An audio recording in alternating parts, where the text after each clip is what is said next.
اس نظم میں علامہ اقبال نے انسان اور پھول کی فطرت کا کمپیریزن کیا ہے، موازنہ کیا ہے،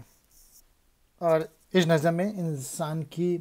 افضلیت بیان کی گئی ہے۔ اقبال پھول سے کہہ رہے ہیں کہ شناسائے خراش عقدہ مشکل نہیں، اے گل رنگیں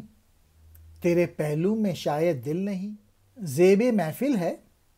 شریک شورش محفل نہیں، یہ فراغت بزم ہستی میں مجھے حاصل نہیں۔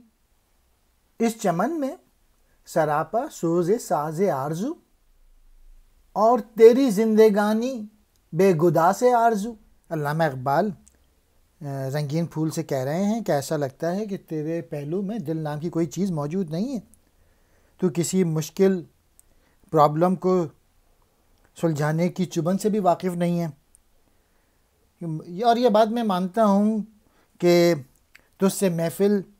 سجائی جاتی ہے، یعنی جیسے ہی پھول آتا ہے ہر چیز خوبصورت لگتی ہے محفل کے اندر، مگر تو ان کے جو ہنگامے ہو رہے ہوتے ہیں اس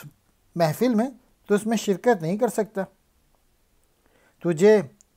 آرام اور فرصت میسر ہے جو کہ مجھے حاصل نہیں، جو کہ انسان کو حاصل نہیں۔ انسان تو زندگی کے معمولات سے جڑا ہوا ہے، زندگی کی مشکلات کو حل کرنے میں انسان لگا ہوا ہے، اور اس چمن میں، اس دنیا میں سر سے پاؤں تک انسان جو ہے وہ آرزوؤں کے سوا اور ان کی مشکلات کو سالو کرنے میں لگا ہوا ہے۔ اور پھول تیری جو زندگی ہے وہ تو اس میں کوئی آرزویں موجود نہیں ہیں۔ شناسائے خراش عقدہ مشکل، مشکل کی گرہ کی چبن سے واقف نہیں۔ گل کہتے ہیں پھول کو، زیب محفل محفل کی رونق، شورش کہتے ہیں ہنگامے کو، فراغت کہتے ہیں فرصت، بزم ہستی زندگی کی محفل، سراپا کہتے ہیں سر سے پاؤں تک، سوز و ساز آرزوؤں میں گھلنا، زندگانی کہتے ہیں عمر کو،